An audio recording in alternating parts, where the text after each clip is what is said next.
옛날에 연초제조창이라고 담배 회사 그냥 기능 공무원이셨어요. 그러니까 뭐 여유 있게 돈을 쓰실 기회가 없으셨죠. 근데 어렸을 때도 돈이 없어서 불편하다, 돈이 있었으면 좋겠다, 그런 말씀 하신 적이 없어요.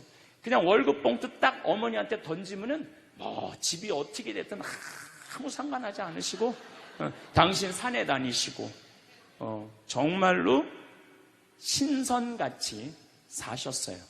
근데 아버님이 올 초에 2달 고생하시고 돌아가셨어요. 40년 동안 병원 한 번 안 가시다가 2달 전에 쓰러지셔서 병원에 모셨죠. 병원에 모셨는데 내가 우리 형제들한테 그랬어요. 우리 아버지 평생 자식만을 위해서 살았다.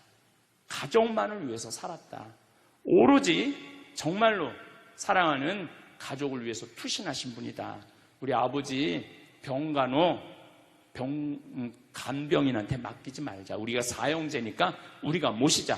그래서 누나가 제일 위니까 누나가 이틀, 큰형 이틀, 둘째 형 이틀. 난 이제 장가 안 갔으니까 나는 하루. 그래서 우리 뭐 형제들은 전부 다 결혼하고 손자들이 전부 다 아들딸 이러니까 그냥 아이들이 다 돌아가면서 아버지 병간호를 했어요. 그야말로 자식들 품에서 돌아가셨죠. 자식들 품에서 돌아가셨어요. 근데 아버님이 이렇게 4월 10일 날 월요일 날 쓰러지셨는데 의사들이 심폐소생술 하겠느냐고 그랬을 때 우린 싫다고 그랬어요. 왜 마지막으로 돌아가시는 아버지 갈비뼈를 다 부러뜨려? 그 정도 쓰러졌으면은 87세에 그 정도 병이시면은 이제 돌아가실 때예요.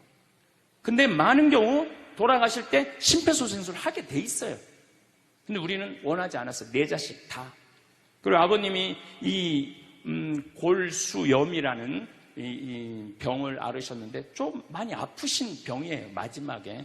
그래서 내가 아버지 원도 한도 없이 마약 놔드렸어요. 모르핀. 왜 죽기 전에 아프면서 죽어야 돼? 마약. 그래서 조금만 아픈 기미만 보이면은 간호사한테 가갖고 마약 놔달라고, 모르핀 놔달라고. 여러분들, 죽기 전에 하느님이 인간한테 준 최고의 선물이 뭔지 아세요? 마약이에요. 마약. 그래서 호스피스 병동에서 아플 때 진통제 놔드리는 거. 마지막 효도는 마약 많이 놔드리는 거예요. 그래서 우리 아버지 돌아가시기 전에 원도 한도 없이 마약하고 가셨어요. 원도 한도 없이. 네. 그 조금의 고통을 덜어주는 게 내가 보기에는 효도라는 생각이 들더라고요. 아버지 이렇게 쓰러졌을 때 생명 유지장치 하겠느냐고 의사들이 얘기를 하더라고요. 우리는 아무도 원하지 않았어요. 그냥 아버님 편안하게 보내드리고 싶다고.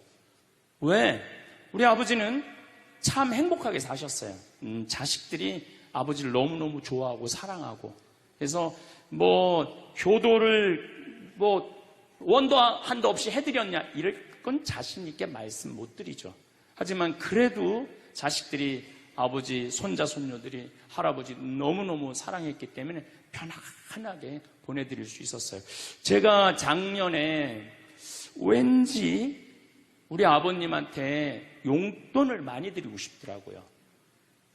평생 돈 한번 넉넉하게 써보시지 못한 아버지한테 용돈 많이 드려야 되겠다. 그래서 제가 작년에는 이제 외부 강의 한 달에 한 번 하면 한 번, 2번 하면 2번. 아버지가 무슨 돈을 이렇게 많이 주느냐고, 신부님. 아버지 원도 한도 없이 마음껏 써보시라고. 그래서 작년 한 해 내도 그전에는 조금씩 용돈 드리다 작년에는 그냥 막 이만큼씩 드렸어요. 아버지 원도 한도 없이 쓰시라고. 마음 안에 이런 마음이 있었어요.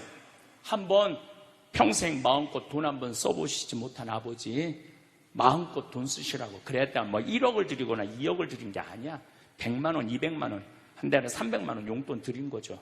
그러니까 아버님이 노인정에 그 노인 어르신들 밥 다 사고, 또 우리 자녀들이 그 23명인데 아버지한테 식사하러 가면은 아버지가 밥값을 다 냈대. 우리 누나가 항상 하는 얘기가 아버지 지갑에 항상 100만 원이 있었대요. 그래서 얼마나 기분이 좋아. 아버지 돌아가셨을 때 노인정에서 그랬대요. 물주 세상 떠나서 어떻게 하느냐고 그랬대요. 물주 세상 떠나서 어떻게 했느냐고. 아버님이 1년 동안 원도 한도 없이 즐겁게 사시다가 세상 떠난 거예요.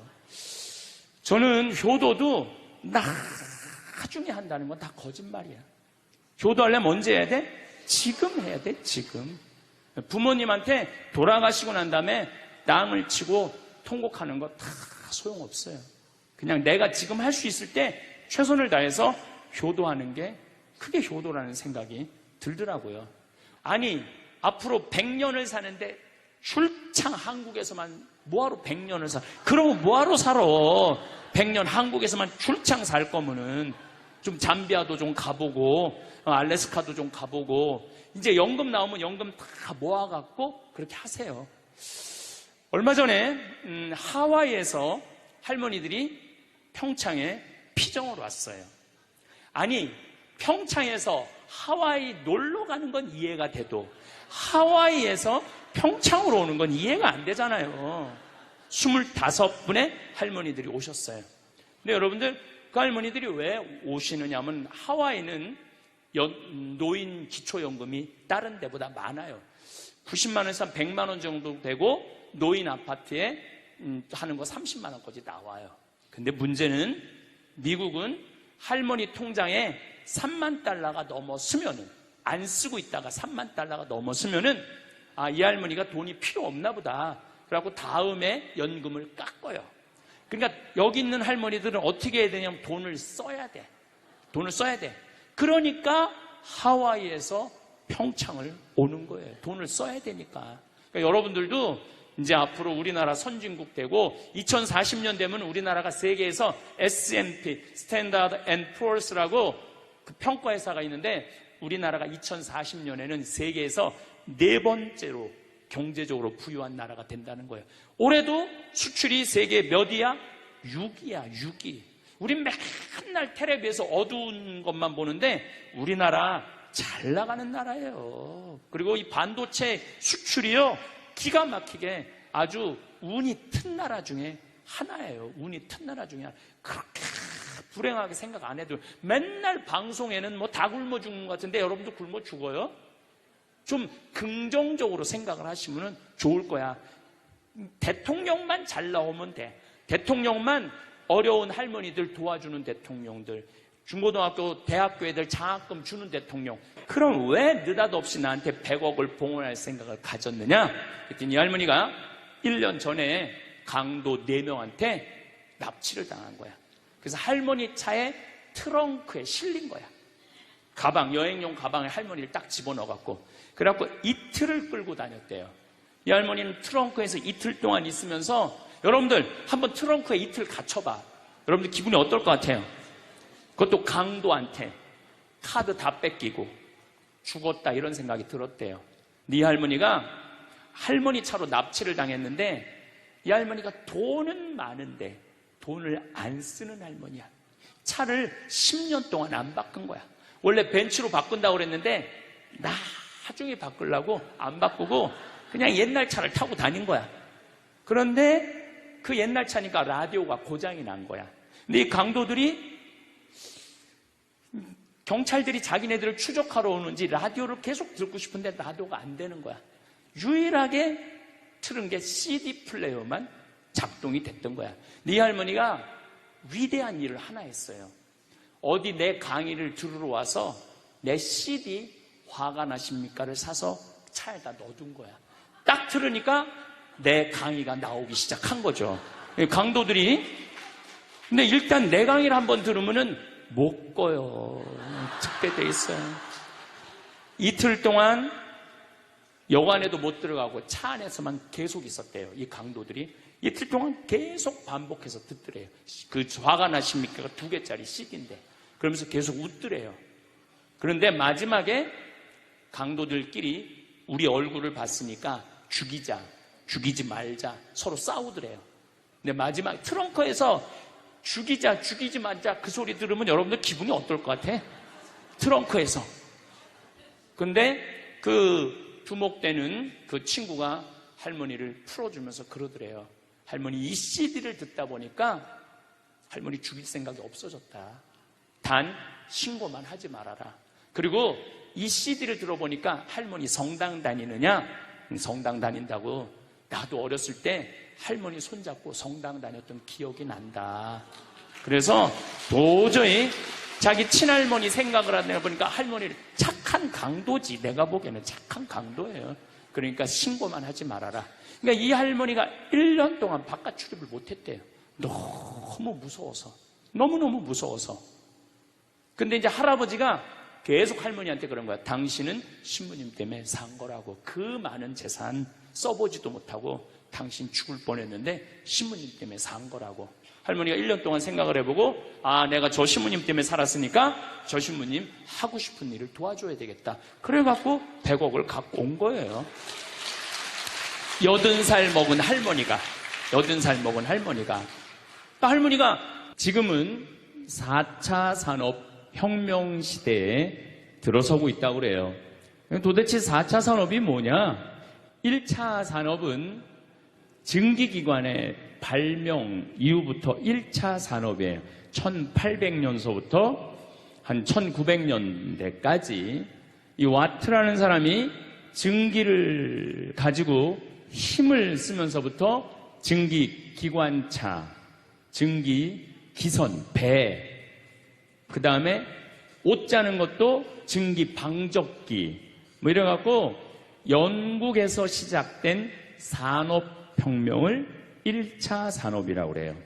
그리고 2차 산업은 에디슨이 1905년에 발견한 전기.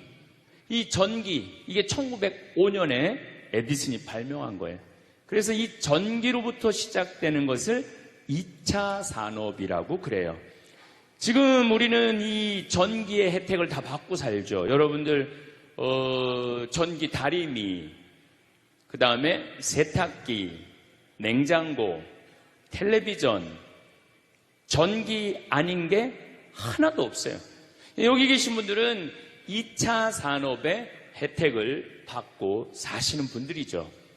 그런데 3차 산업은 컴퓨터, 인터넷, 특별히 스티브 잡스가 시작한 스마트폰, 이게 완전히 세상을 완전히 바꿔놓은 것 3차 산업이에요. 그러니까 여러분들은 1차 산업 때는 안 태어났지만은 2차 산업, 3차 산업은 누리고 사시는 분들이에요. 그런데 지금은 무슨 시대로 들어서느냐 하면 4차 산업 시대로 들어서고 있어요. 4차 산업이라는 건 뭐냐면은 인공지능, 로봇, DNA 조작, 이런 완전히 새로운 세상이 펼쳐지고 있죠. 지금 1940년도에 태어나신 분들, 1940년에서 49년 사이에 태어나신 분들 손 들어보세요. 이분들이 제일 복잡한 세상 속에서 살아가는 거예요. 이게 너무 세상이 변하는 걸 다 누리고 살아가는 분들이 지금 1940년서부터 50년, 1950년, 60년에 태어난 분들이 2차 산업, 3차 산업, 심지어 4차 산업 시대까지 살고 있는 거예요. 1941년에 이제 내일 모레겠네요. 12월 8일 날 일본이 진주만을 습격을 해요. 그거를 여러분들은 무슨 전쟁으로 들었느냐면 대동아 전쟁으로 들었어요. 그거는 일본 입장이고 일본이 대동아 전쟁이지 우리는 아무 상관없어요. 근데 우리는 대동아 전쟁에 내가 그때 고생했다고 그러는데 그건 일본의 속국의 입장이야. 그러니까 그 대동아 전쟁이라는 말 우리 쓰지 말아야 돼. 태평양 전쟁이겠지. 미국하고 일본하고 한 전쟁. 그 태평양 전쟁 속에서 태어나갖고 고생이란 고생은 다 한 분들이 지금 70대예요. 그 전쟁 끝나고 좀 난 줄 알았더니 6.25가 또 터졌네. 그래갖고 또 피난 가고 또 일사후퇴 겪으면서 고통 겪고 전쟁 끝나고 난 다음에는 우리나라가 아프리카에 있는 웬만한 나라들보다 못 살았어요. 아프리카에 있는 웬만한 나라보다 못 살았어. 전쟁 끝나고 난 다음에 정말로 허리띠 졸라 매가면서 잘 살아보자고, 우리도 한번 잘 살아보자고, 그래갖고 너무 가난한 나라에서 올해 우리가 3만 달러를 넘었을 거라고 그래요. 3만 달러를 넘었으면은 드디어 선진국에 들어서는 거예요. 가장 가난한 나라에서 선진국까지 변화를 여러분들은 경험하고 계신 거예요. 그러니까 여러분들은 너무나 혼란스러운 세상 속에서 이날 이때까지 헤쳐나오고 계신 거예요. 근데 문제는 이제 2020년부터 펼쳐질 4차 산업 시대, 이것까지 살아야 되니까 얼마나 복잡해. 이것까지 살아야 되니까.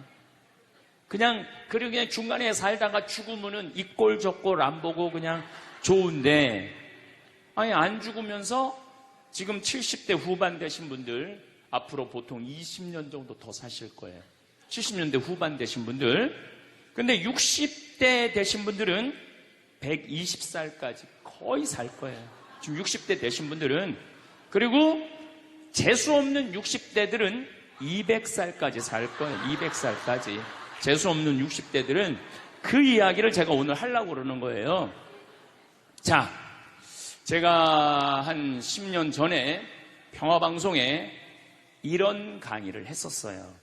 아마 또 평화방송에서 계속 틀어주니까 그 내용이 나올 거예요. 10년 전에 한 얘기예요. 앞으로 2020년이 되기 시작하면은 인간은 세 종류로 나눠질 것이다. DNA 조작 인간. 이제 DNA를 조작할 수가 있어요. 우리가 눈을 밝게 할 수도 있고, 귀를 잘 들리게 할 수도 있고, 근육이 완전히 이 아놀드 슈왈거네처럼 근육이 막 이렇게 튀어나오게 할 수도 있어요. 운동 안 해도 DNA 조작 인간. 옛날에는 DNA를 한번 내가 DNA가 어떤지 검사하려고 그러면은 2억 내지 3억이 들었어. 그런데 지금은 내 DNA를 검사하는데 얼마면 검사할 수 있냐면 5만 원이면 검사할 수 있어요. 5만 원이면. 세상이 엄청 변한 거예요. 그래서 이제는 지금 태어나는 아이들은 이제 아파서 병원 가는 일은 거의 없을 거예요. 미리 병원에서 전화를 해요. 너 요때쯤 심장마비가 올 DNA가 있다. 와서 고쳐라. 그럼 DNA 조작만 하면 심장마비가 넘어가는 거예요. 그러니까 안젤리나 졸리라는 미국의 영화 배우가 있어요. 2010년에 유방을 잘랐어요. 왜냐하면 DNA 검사를 해보니까 언니도 그렇고 엄마도 그렇고 유방암이 있는 거야. 본인도 유방암에 걸릴 확률이 있는 거야. 그래서 유방을 자른 거예요. 그러니까 미리 병을 예방을 하는 시대가 오는 거예요. 그게 DNA 조작 인간이에요. 근데 우리 교회는 그런 걸 절대 허락하지 않죠. 절대 허락하지 않는데 절대 현대인들은 할 거라는 거예요. 그 다음에 두 번째 인간은 어떤 인간이냐면 사이버 인간, 기계 인간이에요. 인공지능 로봇 인간. 그래갖고 이 인공지능 로봇 인간이 나오면은 안 그래도 1940년서부터 지금까지 복잡다단한 세상을 살아왔는데 이제 로봇하고 같이 살게 되는 세상이 이제 곧 되는 거죠. 그리고 이제 세 번째 인간은 오리지널 인간. 여러분들, 저나 여러분들. 근데 누가 제일 떨어지느냐? 오리지널 인간이 제일 떨어질 거예요. 그래서 앞으로는 이제 어떤 세상이 제일 걱정되는 게 뭐냐면은 로봇가 공장에서 일하는 거예요. 로봇가 공장에서 일을 하게 되면은 많은 노동자들은 일자리를 잃어버려요. 현재 몇 명 정도 일자리를 잃어버릴 걸로 예상을 하느냐면 8억 명 정도가 일자리를 잃어버린대. 8억 명. 그러니까 노동자의 4명 중에 1명은 일자리를 잃어버리는 거. 이거 보통 심각한 문제가 아니에요. 그래서 이제 웬만한 사람들은 공장에서 일할 수가 없어. 누가 다 일을 해?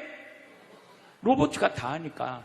그리고 요즘 그 조그만 회사 사장들 말을 들어보면은 요즘 뭐 노동자들 옛날에는 죽으라고 일했는데 아침에 잠깐 나가서 커피 마신다고 와서 커피 한 잔 마시고 또 잠깐 나가서 좀 일하는 척하고 들어와서 밥 먹는다고 그러고 조금 나가서 뭐 그러니까 돈 주고 일을 시킬 수가 없다는 거예요.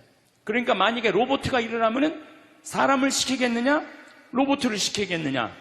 당연히 로봇을 시키는 거죠. 그러니까 점점 사람이 일자리를 빼앗길 것이라는 거예요. 로봇을 쓰는 사장들은 돈을 어마어마하게 벌고 그런 자본이라든지 그런 능력이 없는 사람들은 무지무지하게 가난하게 사는 거예요. 이제 앞으로 여러분들이 5년 후, 10년 후에 볼 세상이 그렇다는 거예요. 그래서 요즘 세계적으로는 어떤 정치적인 시도를 하느냐면은 그럼 일자리 없는 사람들은 먹고 살아야 될 거 아니야. 사람인데. 그래서 로봇한테 세금을 매기는 거예요. 그래갖고 로봇가 만약에 일을 하면은 저 로봇한테 100만 원 세금을 매기는 거야. 그 로봇한테. 그래갖고 그 100만 원을 누구한테 줘? 일 못하는 사람한테 주는 거예요. 그게 기초생활 수급이라는 거예요. 기초생활 수급. 그러니까 기초생활 수급을 이제는 뭐 10만 명, 100만 명이 받는 게 아니라 8억 명, 10억 명이 받는 세상. 그러니까 이제 앞으로 미래에 펼쳐질 세상은 지금 생각하는 거라고 너무 다른 세상이 되는 거예요. 두 번째는 어떤 세상이 오느냐면 로봇하고 공존하는 세상. 벌써 초등학교는 선생님이 공부를 가르치지 않고 로봇가 학생들한테 공부를 가르치는 학교가 나왔어요. 로봇가 애들한테 수학을 가르치고 영어를 가르치는 거예요. 발음도 훨씬 좋고. 그리고 이 로봇의 장점은 뭐냐면은 차별하지 않아. 로봇은 얘가 뭐 부잣집 아들이든지 얘가 공부를 못하든지 잘하든지 차별하지 않는 거예요. 그리고 웬만한 선생님보다 훨씬 잘 가르친다는 거예요. 그러니까 이제는 로봇가 교사가 되는 그런 시대가 온 거예요. 또 이제는 앞으로는 무슨 세상이 될 거냐면 어린아이들 돌보는 보모가 누가 돌보느냐면 로봇가 돌보는 거예요. 나 동화책 읽어줘. 그럼 엄마는 나 바빠 짜증나. 아이 너 잠이나 자. 이런데 보모 로봇은 나 동화책 읽어주면 아주 부드러운 소리로 짜증 한번 안 부리고. 그러니까 애가 엄마를 좋아하는 것보다는 누구를 더 좋아해? 로봇 보모를 더 좋아하는 거야. 나 엄마 필요 없다고. 이거 정말 우스갯소리가 아니라요. 진짜 벌어질 일이에요. 또 이제 로봇은 아내가 중풍이 걸렸어. 그래서 움직이질 못해. 그럼 누가 병간호를 운동을 도와주느냐면 로봇가 도와줘요. 근데 이 로봇은 완전히 제가 지난번 강의 때도 얘기했지만은 이제 섹스 로봇가 나온다고 그랬죠. 록시라고 5가지를 고를 수 있다고 그래요. 피부색, 키, 성격 이런 걸 고를 수가 있대. 그러니까 까칠한 여자, 부드러운 여자. 뭐 내가 까칠한 여자 좋아하면 성격 까칠한 로봇을 고르면 되는 거야. 근데 문제는 아내가 아파. 남편은 나가서 돈 벌어야 돼. 그래서 로봇을 하나 도우미 로봇을 했어. 근데 이 로봇은 아내를 너무 따뜻하게 해주는 거야. 그러니까 아내는 자꾸 남편한테 실망하는 거야. 자기 힘들다고 들어가서 자고. 근데 로봇은 나 좀 주물러 달라 그러면 언제든지 와서 주물러 주잖아요. 그러니까 남편한테 당신 나 필요 없다고, 나 이혼하고 싶다고. 그러니까 로봇하고 사람하고 혼동하는 세상이 오는 거예요. 로봇하고 사람하고. 그리고 더욱 2040년이 되면은 이 로봇가 감정까지 느껴. 사랑까지 할 수 있다는 거예요. 사랑까지. 아내 역할을 다 할 수 있는 세상이 온다는 거예요. 저 신부님 너무 앞서 나가는 거 아니야. 앞서 나가는 거 아니에요. 지금 미래 과학자들은 다 그런 세상이 온다고. 근데 이게 먼 미래가 아니라 바로 코앞에 와 있다는 거예요. 바로 코앞에 와 있다는 거예요. 3D 프린터기로 콩팥 만들 수 있어요. 간 만들 수 있어요. 요즘 시도하는 건 심장까지 만들어갖고, 이제 앞으로는 이제 여러분들이 이제 한 90살쯤 되면은 85살쯤 돼도 그럴지 몰라. 생일날, 아버지, 이번 생일에 아버지 간 좀 갈아드릴게요. 그래갖고 간 갈아주고, 내년에는 심장 갈아드릴게요. 심장 갈아주고. 그런 세상이 올 가능성이 굉장히 많아요. 그럴 세상이. 참, 이게 오래 사는 게 2045년까지만 살면은 안 죽는다는 거예요. 2045년. 그러니까 내가 80살까지만 나도 살면 어떻게든지 버티면은 안 죽을 수 있다는 거. 80살까지만. 앞으로 펼쳐질 세상에 가장 걱정스러운 게 뭐냐면은 수명 연장이에요. 수명 연장. 여기 계신 분들 중에 아까도 말씀드렸지만은 100살, 120살, 정말로 재수 없으면은 200살까지 살 수 있는 분들이 많습니다. 실질적으로 많아요. 근데 여러분들, 오래 사는 거 좋을까요? 내가 많은 분들이 오래 살길 원해요. 안 죽는 걸 원해요. 근데 내가 만약에 앞으로 뭐 길게 안 보고 딱 120살까지 산다고 보면 내가 앞으로 67년 정도 더 살면은 120살 되거든요. 67년. 근데 내가 앞으로 67년 동안 사는 동안 불면증이 있어. 힐밤마다 잠이 안 와. 67년 동안. 그 여러분들 좋을 것 같아요? 내가 정말로 마음 안에 미움이 너무너무 꽉 차 있어. 67년 동안 계속 미움 속에서 살아. 분노가 꽉 있어. 67년 동안 분노 속에서 항상 좌절감을 맛보고 있어. 우울하고 있어. 내가 우울해. 또 좋으래. 어떨 땐 좋을 땐 너무 좋고 싫을 땐 너무 싫고. 그렇게 막 up and down 그러면서 앞으로 50년, 60년 사는 거 좋아요? 그렇게 성숙함이 없이 살 거면 그냥 지금 죽는 게 나아. 지금 죽는 게 나아요. 내가 앞으로 60년 동안 살면서 매일매일 감동하고 매일매일 행복하고 매일매일 감사하고 매일매일 사랑한다면은 앞으로 60년 사는 거 괜찮겠죠. 그런데 60년 내내 잠도 못 자고 미움 속에서 자식들 원망 속에서 외로움 속에서 배신 속에서 불행 속에서 오래 사는 거 좋아요? 적당한 나이에 죽는 거 내가 보기엔 그 축복이에요. 그래서 여러분들은 이제 나는 이 복잡한 세상 속에서 사는 것도 중요하지만 어떻게 죽을 거냐 이 시나리오를 잘 준비해야 돼요. 난 어떻게 죽을 거냐. 나는 생일날 애가 심장 갈아준다면 나 그거 필요 없다. 내 생일 선물로 그 심장 필요 없다. 그냥 나는 하느님이 주신 생명, 그 수명 그대로 살다가 그냥 행복하게 떠날 거다. 그런 마음이 중요해요. 근데 우리가 성숙하지 못하면은 그냥 무조건 안 죽으려고만 용을 쓰는 거예요. 또 하늘나라에 대한 희망이 없는 사람들이 안 죽으려고 그러는 거예요. 아니 지금 있는 것보다 하늘나라 올라가면 훨씬 행복하면은 안 죽을 이유가 뭐 있어? 죽으면 되지. 그냥 사는 날까지 즐겁게 살다가 죽는 날 즐겁게 죽으면 되는 거예요. 이 훈련이 꼭 필요해요. 여러분들 이게 뭐 요즘 알고리즘 그러는데 그건 다 제쳐두고 내가 인생의 설계가 필요해. 나는 몇 살까지 살다가 더 이상 치료받지 않고 암이 걸리면은 안 갈고 그냥 안 갈고 간 안 갈고 신장 안 갈고 췌장 안 갈고 그냥 하느님 품으로 간다는 생각이 아주 중요하다는 거예요. 제가 보기에는 한 87세까지 살다가 죽는 게 제일 좋은 것 같아. 87세.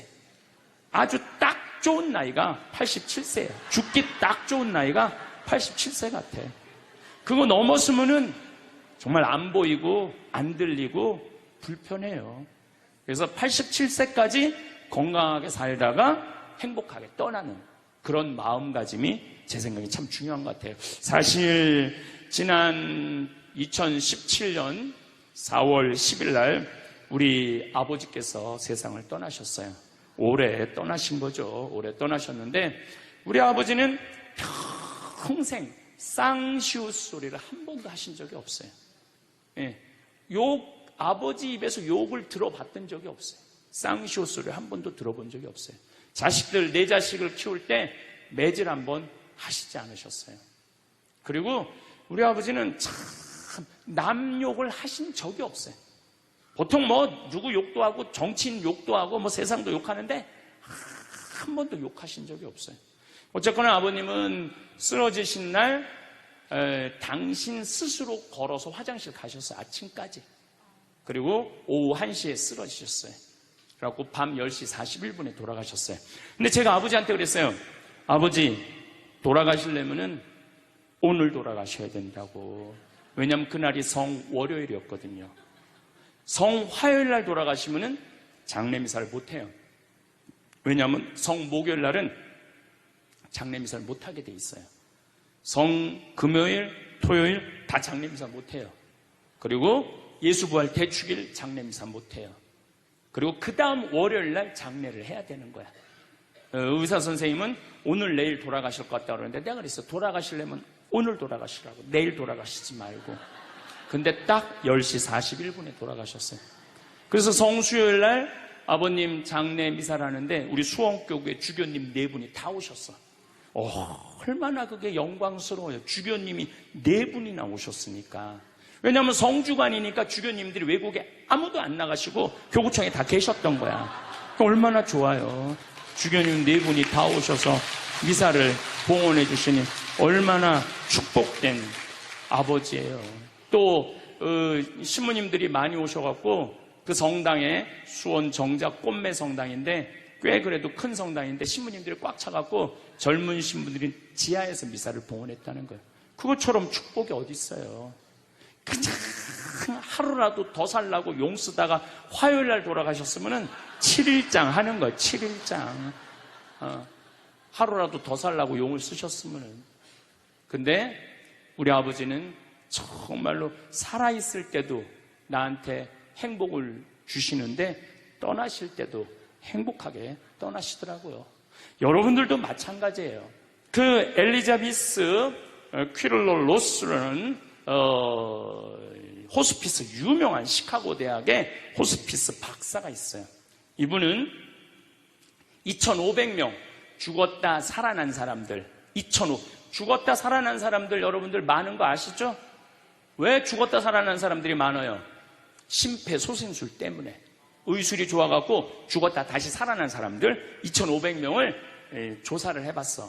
근데 죽었다 살아난 사람들의 경험, 하늘나라에 대한 경험을 얘기를 들어보니까 너무 평온하고 너무 행복하다는 거예요. 그리고 죽으면은 바로 몸에 빠져나가서 자기를 본대요. 자기를. 그래갖고 여러분들 죽은 사람들 그 주위에서 이 친지들이 하는 말이 다 들린대. 그 몇 분 동안 하늘나라 올라가기 전에 몇 분 동안은.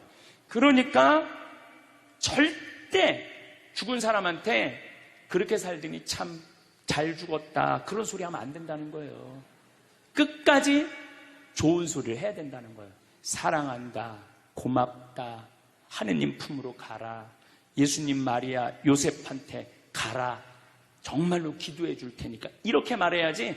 그렇게 우리를 괴롭히더니 이렇게 죽는다고 정말로 지옥에 갈 사람이라고 이렇게 말하면은 다 영원히 듣는다는 거예요. 그리고 죽었다 살아난 사람들의 아주 기가 막힌 얘기는 안 못 보는 사람은 죽으면 다 보인다는 거예요. 눈이 다 보인다는 거예요. 그게 그냥 하는 게 아니라 다시 살아 돌아와서 아무것도 못 봐. 근데 의사가 무슨 반지를 어떻게 꼈고 이 병원이 어떻게 생겼고 누가 어디 자리에 있습니까? 다 아는 거야. 죽었다가 죽으면은 눈이 보이는 거야. 다리 없는 사람은 자기 다리가 있다는 거예요. 듣지 못하는 사람은 듣고, 아픈 사람은 아픈 부위가 다 없어진다는 거야. 그러니까 여러분들 지금 살아있으면서 몸에 허리도 아까 할아버지 한 분 안수해달라고 그래갖고 허리가 막 이렇게 구부러진 사람 죽으면 딱 펴진다는 얘기예요. 그러니까 완전히 사도 바오로의 말씀처럼 새로운 모습으로 변하는 거야. 죽음은 끝이 아니야. 하느님께로 가는 여행의 시작이에요. 그러니까 죽는 거를 막 그냥 밀어내시지 마세요. 한 70년, 80년 살았으면 살 만큼 살지 않았어? 그렇죠? 뭐하러 200년을 살아? 뭐하러 300년을 살아? 또 200년, 300년 사는 것도 좋아요. 그런데 정말로 감동 속에서, 행복 속에서, 사랑 속에서 200년, 300년을 살면 좋지. 근데 여러분들 한 200살 되면 여러분들하고 놀아줄 사람이 몇 명이나 될 것 같아? 200살 단 사람하고. 그 외로움 속에서 사는 거예요. 그래서 자연의 순리를 따르고 사는 게 가장 좋은 거예요. 자연의 순리를. 그래서 사는 만큼 살다가 떠날 때 이제 누구한테 간다고 생각하면 돼? 하느님 아버지한테로 간다고 생각하면 돼. 그래서 죽는 게 결코 나쁜 게 아니에요. 저도 아버님을 보내드리면서 굉장히 슬펐죠. 하지만은 우리 아버지 너무너무 열심히 사셨고 마지막에 우리 주교님들, 우리 사제들 또 수많은 교우들이 기도 속에서 저는 아버지 하늘나라로 갔다고 생각을 해요. 또 아버지는 살아생전에 고향이 경상도 함양인데 어머니가 이미 가묘를 다 해놨어, 고향에다가. 근데 아버지는 고향에 가기 싫다는 거예요. 어머니는 고향에 가고 싶고 죽으면은. 그래서 아버지는 나는 고향에 안 가. 어머니 왜 안 가냐고 그 고향에 그 좋은 산소 써놓고 약간 맨날 두 분이 간다 안 간다 그러시더라고요. 난 그 얘기를 들을 때마다 참 웃기더라고요. 왜 웃기냐면은 갔다가 모셔다가 묻는 건 우린데 본인이 간다고 가고 안 간다고 안 가. 우리가 모시는 대로 가는 거지. 근데 작년에 아버님이 굉장히 건강하셨어요. 오래 쓰러지시기 전에. 근데 아버님 말씀이 제 귀를 울리더라고요. 그래서 우리 천주교 수원교구 안성 천주교 공원묘원에 갔어요. 우리 후배 신부님한테 제일 좋은 자리를 좀 봐줘라. 딱 갔는데 정말로 산소 자리가 좋더라고요. 그냥 양지 바른데 앞에 우리 아버지가 참 파란 걸 좋아하셨는데 그 아버님 내가 산소 자리 본데 앞에 파란 골프장이 쫙 보여. 얼마나 좋은지. 그래갖고 아무도 몰래, 우리 가족 아무도 몰래 내가 예약을 해놨어요. 그리고 아버님 돌아가셨을 때 안성 천주교 공원묘 모셨죠. 아버님이 왜 고향에 가기 싫어하셨느냐면은 우리 큰할아버지, 둘째 할아버지가, 셋째 할아버지까지 있었는데 큰할아버지가 딸만 6을 낳았어요. 둘째 할아버지는 아들을 3을 낳았는데 둘째 할아버지, 첫째 아들이 우리 아버지야. 근데 1930년, 우리 아버지 30년생이시니까 87세니까 그때는요 장손집에 아들이 없으면 8살 이전에 큰아버지 집에 가서 양자로 자라야 돼. 아버지는 그랬던 거예요. 그래서 친어머니 아버지 밑에서 못 자라셨어. 그래 고향이 싫은 거야. 그래서 난 고향에 안 간다고. 근데 제 생각에는 그 아버님의 마음을 헤아려 주는 게 난 예의라는 생각이 들더라고요. 그래서 아버님 원하는 대로 안성에 모셨는데 얼마나 좋은지 몰라요. 어제도 갔다 왔어요. 그냥 오며 가며 가는 길에, 강의 가는 길에 한번 가서 뵙고 우리 아버님 마지막까지 담배를 피셨어요. 그것 때문에 돌아가신 거지만은 그래갖고 어제도 담배 한 대 탁 물려드렸어요. 피시라고. 갈 때마다 담배를 한 대씩 물려드리세요. 무슨 얘기냐면 부모하고 자식은 살아서도 좋고 죽어서도 좋아야 돼. 그런데 부모님이 10년 동안 똥오줌 싸고 치매 걸려갖고 지겨워. 부모님 찾아오지도 않았어. 그래갖고 부모님이 돌아가셨어. 그럼 자식이 땅을 치고 불효한 것에 대해서 울면서 통곡해.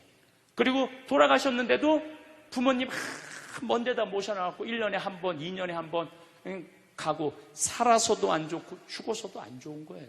그러니까 여러분들은 살아서도 좋고 죽어서도 좋은 부모 자식 관계를 유지하려면 죽음에 대해서 생각을 많이 하셔야 돼. 죽음에 대해서. 근데 이제 아버님 돌아가셨는데 딱 화요일 하루 장례를 했는데 조문객들이 얼마나 많이 왔는지 밥을 7번을 했대요. 보통 장례 밥 한 번 한대. 근데 밥을 7번 했대. 우리 형님 둘도 나만 활동을 많이 하는 게 아니라 형님 둘도 어마어마하게 친구가 많더라고 보니까. 우리 누님도 그렇고. 그러니까 그냥 1000명 이상이 조문객이 왔으니까 조의금도 굉장히 많이 들어왔다는 얘기죠. 조의금도. 근데 내가 그 조의금을 싹 모아서 평창으로 갖고 왔어요. 우리 형제들은 조의금을 구경도 못했어요. 제가 왜 그걸 싹 모아서 갖고 왔느냐 하면은 내가 본당 신부 때 장례식장에 교우들 초상남은 가면은 상주가 안 나와. 왜 안 나오냐 그랬더니 저기 지금 방에 들어가고 조의금 갖고 싸운다는 거야. 네가 더 가질 거냐 내가 더 가질 거냐. 여러분들, 저는 우리 지금 대한민국이 이 제가 변화의 도전이라는 주제로 강의를 하지만 이 변화되는 세상에 생각을 바꿔야 돼요. 이제 지금 기업의 0.3%가 우리나라 총이익의 50%를 갖고 있대요. 그러면 그 0.3% 되는 대기업가들이 다 가난한 사람을 위해서, 나라를 위해서 세금을 내놔야 돼요.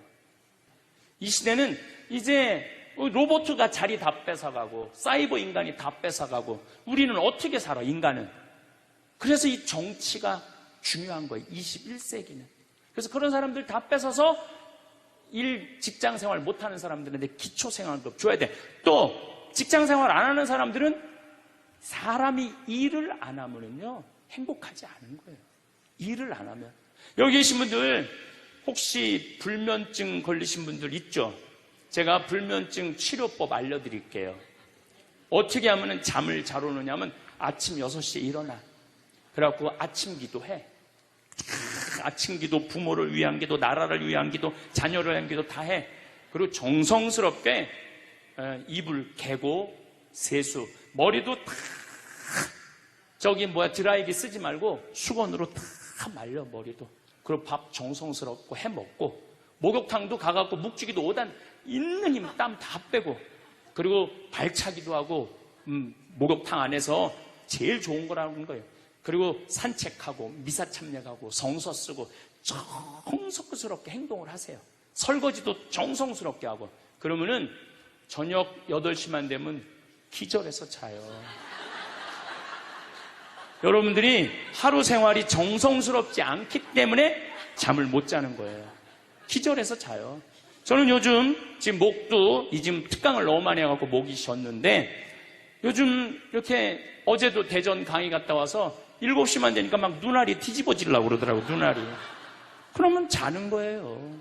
근데 아무것도 안 하고 그냥 가만히 움직이지 않으면요 밤에 잠이 안 오죠. 당연히 잠이 안 오죠. 그래서 정성스럽게 사는 게 중요한 거예요. 어쨌거나 하여튼 아버님 그 조의금을 싹 갖고 왔어요. 평창에.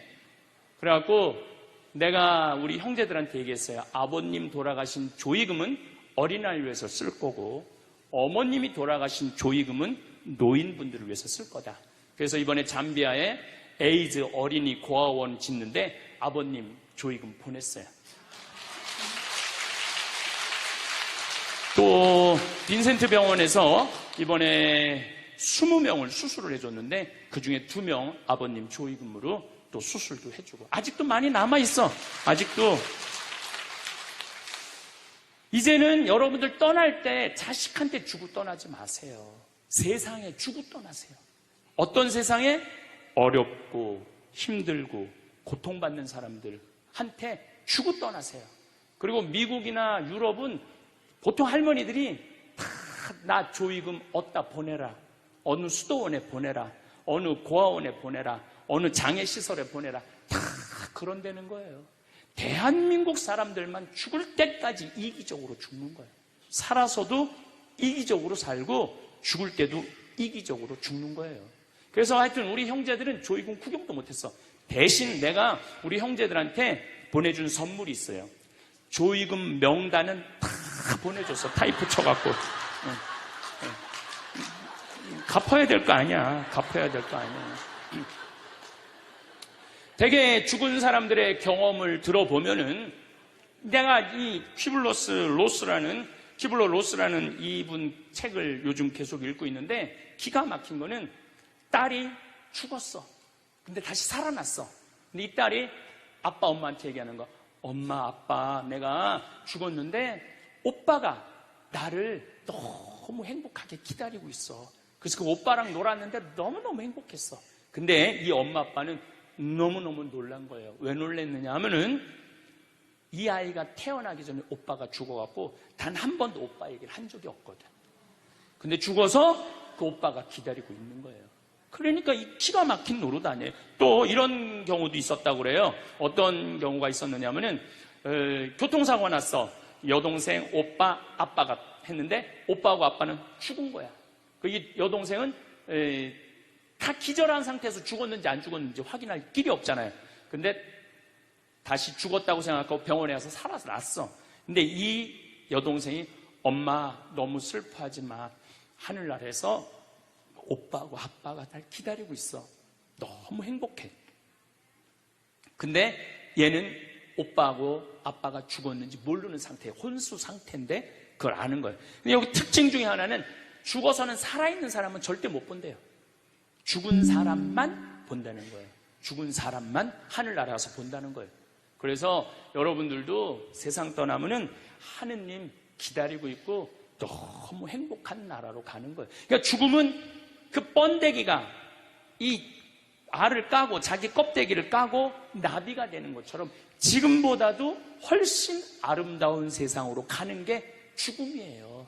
이제 21세기는 안 죽는다고 100살을 사니 200살을 사느니 좋은 게 아니에요.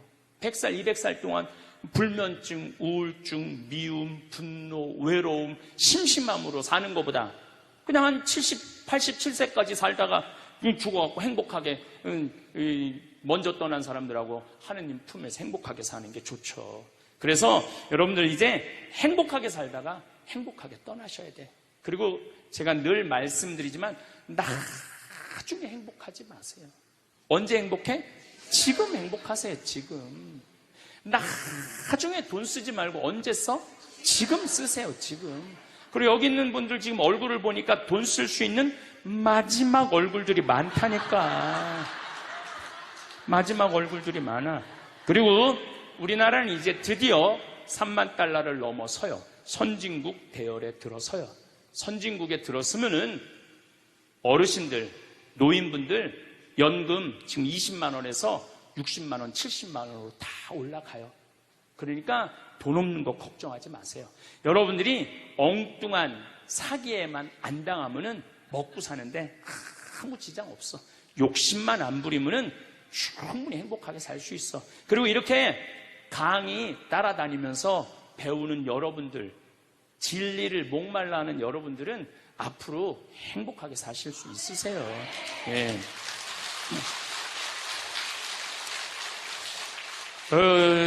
인생의 주인공은 나야. 내 자식이 아니고 내 남편이 아니고 내 아내가 아니야. 내 행복은 누가 책임지느냐면 내가 책임지는 거야. 내가 지금 불행한 거는 남편 탓도 아니고 자식 탓도 아니고 누구 탓이야? 내 탓이야. 왜? 나를 위해서 쓰는 법을 배운 적이 없어. 나를 위해서. 버는 법은 배웠는데 쓰는 법을 배운 적이 없어. 본인들을 위해서 쓰세요. 자, 1960년대, 70년대는 열심히 살아야 돼. 너 정말로 아끼고 살아야 돼. 가난했을 때 얘기예요. 이제 3만 달러가 넘었을 때는 이제는 재밌게 살고 행복하게 살고 의미 있게 살고 나누고 살아야 돼. 언어가 이제는 바뀌어야 돼. 그래서 여러분들 정말로 이제는 의미 있고 재미있고 행복하게 생활하시길 바라겠습니다. 이제 우리 한국은 먹고 살만해요. 다시 말해서 도움을 받는 나라에서 유일하게 도와주는 나라로 바뀌었습니다. 6.25 전쟁 이후에 우리나라보다 잘 살았던 잠비아는 하나도 변화된 게 없어요. 그러니까 1950년대 그대로 상태가 잠비아예요. 우리나라는 정말로 이제 잘 살게 됐으니까 이제 우리 한국 교회도 이제 어렵고 가난한 교회를 도와주는 일환으로 제가 잠비아 봉사활동, 선교활동 하는 거를 여러분들하고 함께 나누고 싶습니다. 네. 동영상.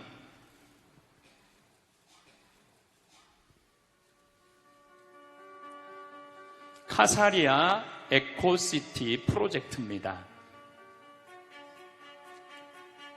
잠비아는 우리나라보다 7배 나라가 커요.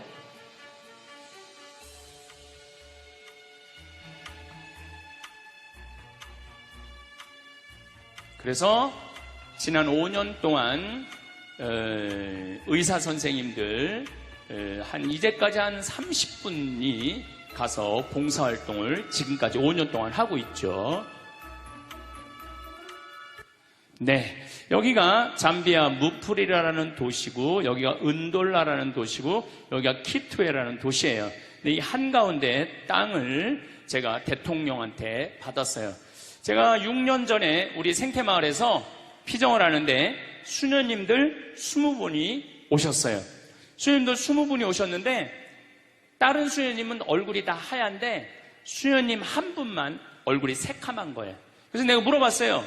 다른 수녀님들은 얼굴이 하얀데 왜 수녀님만 얼굴이 새카마냐? 이렇게 물어봤더니 그 수녀님이 자기는 16년째 아프리카 잠비아에서 농장을 운영하고 농업학교를 운영한다는 거예요. 제가 귀가 번쩍 뜨이더라고요. 왜냐하면 저는 한국의 생태마을 만드는 것도 꿈이지만은 외국에 아프리카에도 생태마을 하나 만들고 남미에도 생태마을 하나 만들고 미국에도 생태마을 하나 만들고 그래서 심지어 알래스카까지 가서 땅 알아보고 왔어요. 생태마을 만들려고. 그런데 제가 생태마을을 만들려고 그랬는데 이미 아프리카에서 하고 있는 수녀님이 계신 거예요. 너무너무 반갑더라고요. 그래서 제가 수녀님한테 그런데 왜 한국은 들어왔느냐? 그랬더니 이 수녀님이 자기는 갑상선 암이 걸렸다는 거예요. 그리고 또 그 자카란다라는 농장에 농업학교를 운영하고 있는데 남자 기숙사를 짓는데 돈이 모자라갖고 모구마로 왔다는 거예요. 그래서 얼마가 모자라갖고 모구마로 왔느냐? 그랬더니 2천만 원이 모자란다는 거예요. 근데 그때 제가 마침 사는 맛, 사는 멋이라는 책을 썼는데 인세가 2천만 원이 딱 들어와 있었어요. 그래갖고 내가 수녀님한테 모구마로 다니지 말아라. 내가 줄 테니까. 이 수녀님이 처음 보는 신부가 돈을 2천만 원 준다니까 깜짝 놀란 거예요. 근데 사실은 처음 보는 게 아니라 나하고 같은 일을 하고 있었던 수녀님이기 때문에 이미 나는 준비가 돼 있었죠. 나는 돈이 있어도 나중에 안 줘요. 줄려면 언제 줘? 지금 줘, 지금. 그래서 그냥 수녀님한테 돈을 드리고 수녀님 내가 내년에 수녀님 농장하는데 한번 방문하겠다. 의료 봉사팀을 꾸며서. 그래갖고 이제 제가 의사 3분, 멜버른에 있는 의사, 인천에 있는 의사, 평택에 있는 의사, 치과 의사 3분을 꾸미고 대학생들 20명을 꾸며갖고 잠비아를 가봤죠. 잠비아를 가봤는데 너무너무 내가 놀란 거예요. 여러분들 아프리카 하면은 비도 없으시고 땅도 그냥 막 메마르고 사람들은 말라 비틀어 죽고 막 이런 걸로 알고 있잖아요. 그런데 가보니까 너무너무 아름다운 거예요. 신비의 땅이야. 그래서 우리가 아프리카를 잘못 생각하고 있는 거예요. 아프리카는요, 가난하고 고통스러운 대륙이 아니에요. 희망의 대륙이고 신비의 대륙이에요. 또 우리 인간은 어디서 나온 거야? 아프리카에서 나온 거, 탄자니아에서 나온 거, 탄자니아에서. 근데 그냥 우리는 아프리카를 착취의 대상으로, 불쌍한 대상으로, 도와줘야 되는 대상으로 생각하는 거예요. 인격 대 인격이 만나는 게 아니죠. 어쨌든 제가 잠비아에 갔다 와서 그들이 너무너무 아름답고 그들이 너무너무 순수한 거야. 그래서 내가 강의 때 얘기를 했죠. 아프리카는 너무너무 행복한 나라고, 하지만 가난하다. 가난한 사람은 행복하면 안 돼요? 여러분들 지금 조금 경제적으로 여유 없는 분들, 나는 경제적으로는 가난해도 나는 행복하면 안 돼? 똑같아. 아프리카 사람들도 행복할 자격이 있는 사람들이에요. 그래서 제가 이제 돌아와서 너무너무 감동받은 얘기를 이제 강의 때 가끔 했어요. 그런데 4년 전, 딱 요맘 성탄 전에 할머니 한 분이 날 찾아왔어요. 신부님, 저 신부님 아프리카에 농업대학 세운다는 얘기 강의를 통해서 들었습니다. 제가 농업대학 세우는데 신부님한테 후원을 좀 하고 싶습니다. 어떻게 후원을 할 거냐? 그랬더니 신부님한테 대학질 건물 돈 100억을 봉헌하겠다는 거예요. 100억을. 1억도 아니고 10억도 아니고 100억을. 제가 믿을 것 같아요? 안 믿을 것 같아요? 안 믿었죠. 그리고 저한테 부자들이 와서 많이 나한테 봉헌한다고 그래요. 신부님 봉헌한다고. 근데 나는 웬만하면 안 믿어요. 웬만하면 기대도 안 해요. 부자들이 와갖고 신부님 땅 팔리면은 꼭 봉헌하겠다고. 그래갖고 그냥 기대를 잔뜩 하고 있는데 그놈의 땅이 왜 이렇게 안 팔려? 10명 중에 1명 봉헌할까 말까예요. 왔다 간 분들. 그리고 우리 생태마을의 아프리카를 돕는 분들은 할머니들이야. 가장 순수한 할머니들. 그 할머니들이 1000만 원씩 100분이 도와줬어요.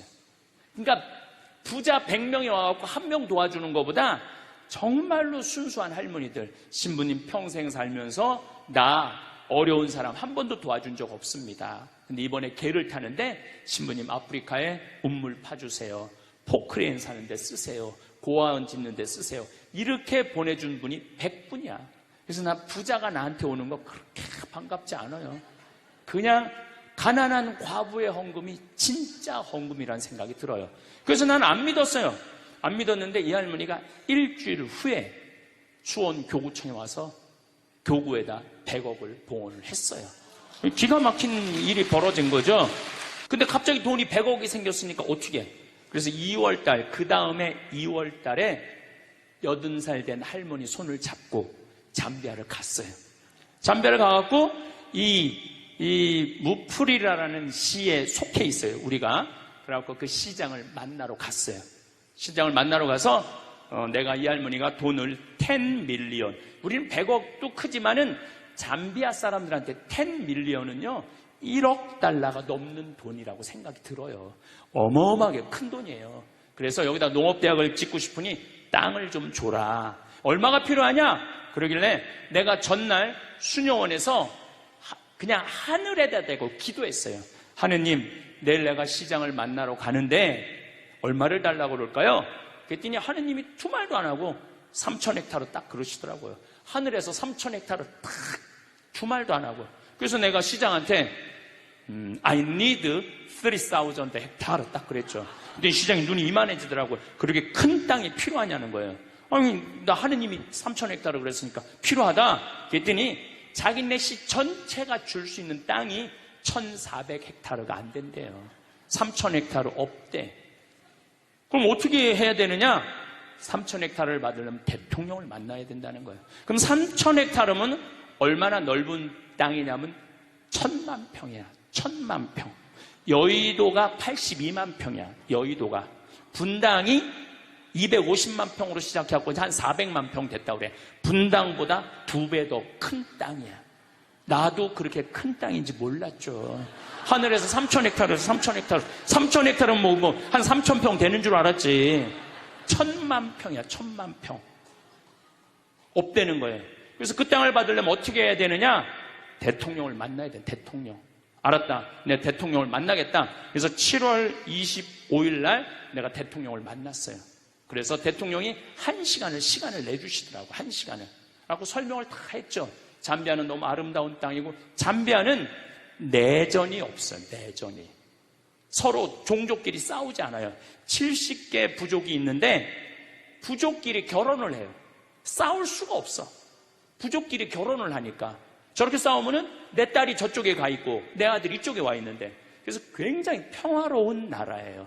피스풀하다고 내가 얘기했어요. 피스풀하고 헬풀풀하다고 그랬어. 굉장히 어려운 사람을 잘 도와줘, 서로. 얼마나 좋은 나라야. 그리고 잠비아는 나하고 특별한 인연이 있는 게 65년에 독립을 했어요. 내가 65년에 태어났거든. 얼마나 인연이 많아요. 그래갖고 내가 이 땅에다가 땅을 주면은 농업대학을 세우겠다. 대통령께서 잘 들으시더라고요. 들으시더니 이 땅은 너무 큰 땅이다. 사실은 도시 하나를 주는 거니까 이거는 장관회의를 거쳐야 된다. 그러니까 좀 기다리면은 연락을 주겠다. 그리고 난 다음날 미국에서 강의가 있어갖고 유럽으로 비행기 갈아타러 갔는데 수녀님이 전화가 왔어. 신부님 기적이 일어났다고. 무슨 기적이 일어났냐? 대통령이 국토부 장관한테 다음날 아침에 전화를 해갖고 신부님한테 땅 드리라고. 그래갖고 그걸 이제 진행이 되기 시작한 거죠. 그리고 무엇보다도 내가 대통령 만나러 갈 때 목민심서하고 흠음심서 영어로 된 거를 대통령한테 선물로 드렸어요. 그리고 대통령한테 그랬어요. 이거 대통령 읽지 마시고 비서한테 읽으시라고. 이거 한국에서 기가 막힌 정치 철학자가 쓴 책인데 내용이 너무 좋다고. 그리고 대통령 부인한테는 요한 프란치스코 교황님한테 드린 묵주를 서울대 그 교수님이 만드는 이 예쁜 걸 묵주를 드렸어. 그리고 참 너무 좋은 거는 대통령이 날 만나기 전에는 천주교 신자가 아니었는데 나를 만나고 난 다음에 가톨릭으로 세례를 받았어요. 그럼 너무너무 좋은 거죠. 아니 나 때문에 세례받은 건 아니고 어쨌든 가톨릭으로 세례를 받았어요. 그래서 너무너무 좋더라고요. 그래서 그렇게 이제 일이 진행되기 시작을 한 거죠. 그래서 땅을 1000만 평 이 카사리아 지역에 받은 거예요.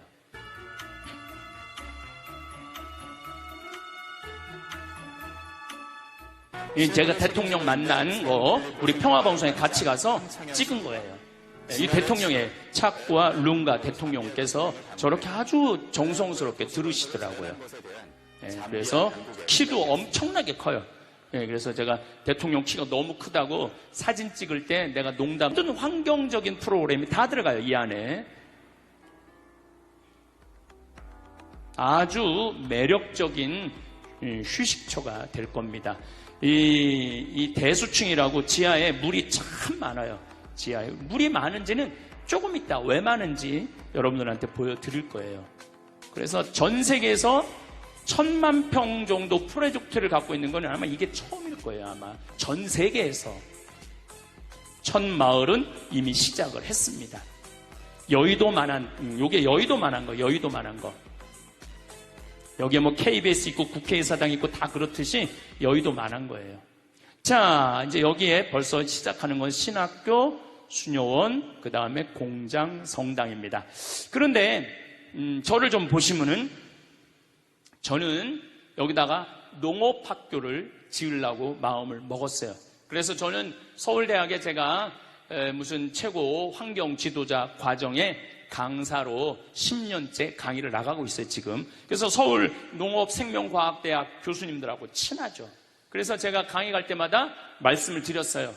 나는 잠비아에 농업대학을 세우고 싶은데 서울대학에서 교수진을 좀 키워줬으면 좋겠다. 그래서 학장님하고 부학장님이 3분 계신데 만나 뵈서 좀 서울대학에서 1년에 4명씩 10년 동안 석박사를 만들어줬으면 좋겠다.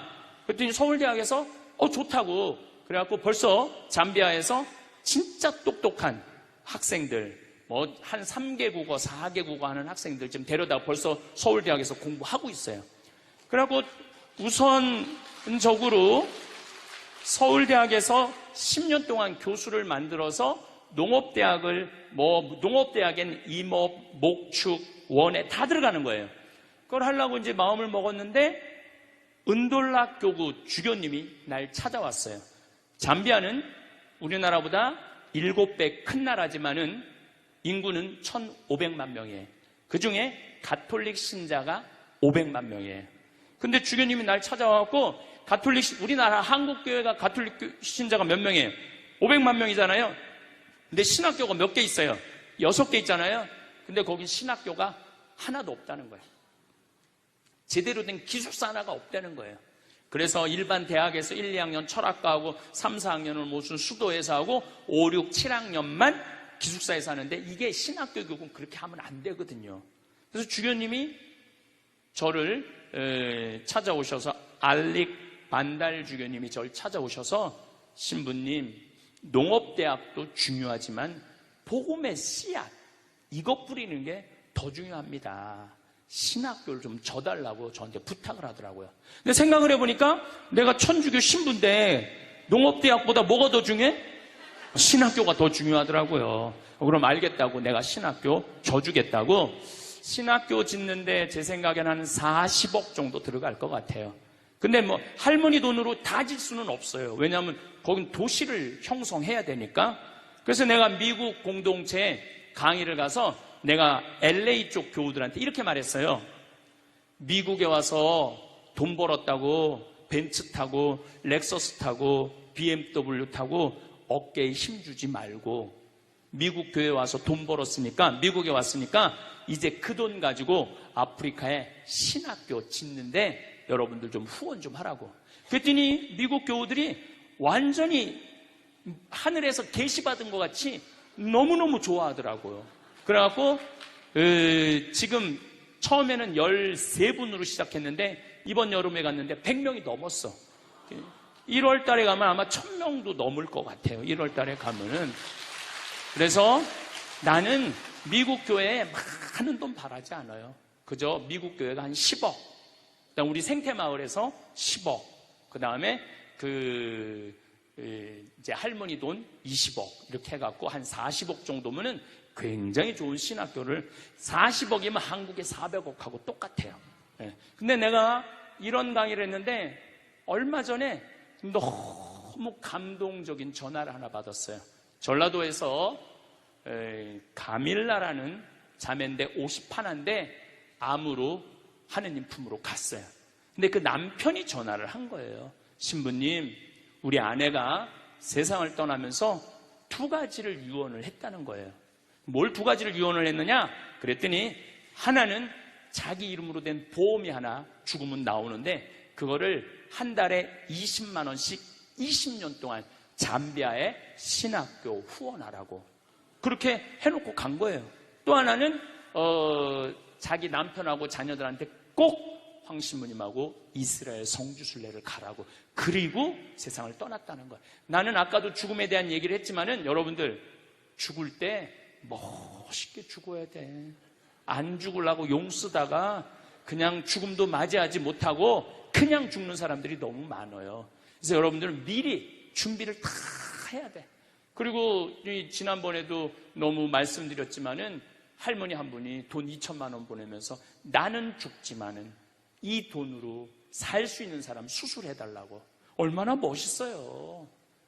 그래서 여러분들도 그런 마음으로 좀 마지막 이렇게 마음 정리를 잘 하시면 좋을 것 같아요. 그래서 이제 신학교 짓는 게 우선이잖아요. 그래서 여기 이제 신학교 짓고 또 수녀원, 이 프란치스코 정교 봉사의 수녀님들이 잠비아 수녀님이 벌써 30명이나 있어요. 앞으로는 우리나라가 지금 400명, 500명 수도에 있듯이 여기 수도에도 그럴 것 같아요. 그래서 여기 수녀원 지금 공사 이것도 시작했고 그리고 이제는 피정집을 여기다 져요. 한 200명 머무를 수 있는 피정집. 이제 저는 피정은 앞으로 한국에서 안 하려고요. 피정은 어디서 하려고 마음 먹느냐면 잠비아에서 하려고 마음 먹고 있어요. 보통 피정 기간 한 달 피정. 여러분들 한 달 피정 괜찮지 않아요? 네. 한 달 피정 비행기 값 한 150만 원에서 한 180만 원 그리고 뭐 한 달 머무르는데 한 200만 원 그리고 귀양 아프리카에 왔으니까 이 빅토리아 폭포 거기 들러가고 마지막에 잠베지 강에서 석양 바라보면서 탁 저녁 먹고 그러면요 기가 막혀. 그런데 보통 여러분들 유럽 성지순례 가면은 400, 500 들어가요. 그렇죠? 그런 마음으로 한 달 그리고 5월, 6월, 7월, 8월, 9월은 잠비아가 건기야. 우리는 너무너무 더운 여름이지만은 건기에는 최저 기온 5도, 최고 기온 27도. 기가 막혀요. 그리고 그늘에만 들어가면은 얼마나 시원한지 몰라. 그래서 낮에는 좀 벽돌 공장에 가서 벽돌도 좀 찍고, 기와 공장에 가서 기와도 좀 찍고, 일도 좀 하고, 오후에는 내강의 하나 듣고, 밤에는 떼제 찬양기도 하고, 그리고 해주는 밥 한 달 동안 먹으면서 인생 한번 정리하는 것도 내가 보기에는 좋을 것 같아요. 그래서 앞으로는 이제 이거는 내년 여름에 가고 땅 측량해 하고 난 다음에 건물은 바로 질 거예요. 바로 져서 겨울에 우리 교우들, 이제 거기 겨울이죠. 피정들 많이 오세요. 그 돈 모아갖고 한 번쯤, 아니 앞으로 100년을 사는데 출창 한국에서만 뭐하러 100년을 사? 그러면 뭐하러 살아? 100년 한국에서만 출창 살 거면은 좀 잠비아도 좀 가보고, 알래스카도 좀 가보고, 이제 연금 나오면 연금 다 모아갖고 그렇게 하세요.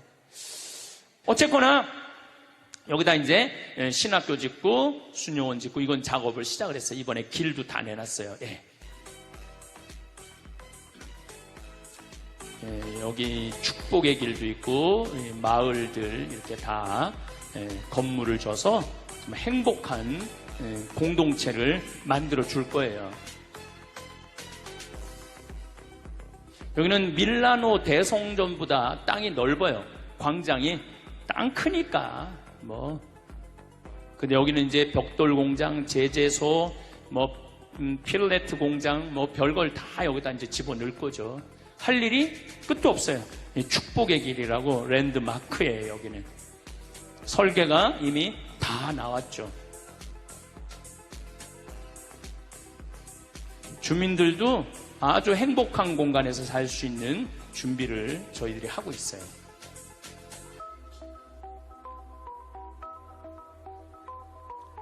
별이 얼마나 많은지 몰라요. 별이 무슨 원통 속에 들어와 있는 것 같아. 그래서 가시면은 별 구경도 원도 한도 없이 하실 수 있어요.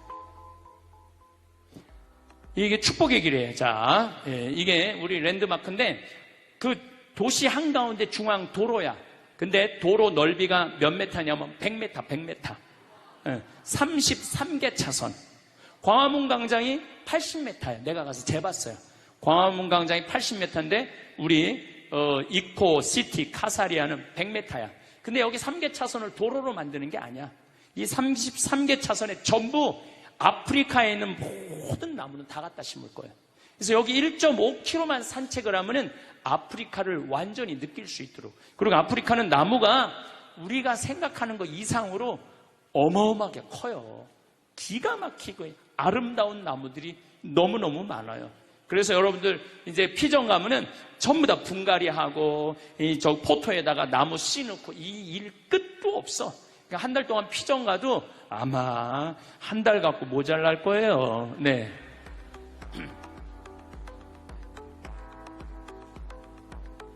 나무들이 10년만 자라면은 이 둘레가 10m도 더 넓어요. 10년만 자라면. 소나무도 1년에 2m, 3m씩 쭉쭉 자라요. 소나무들도.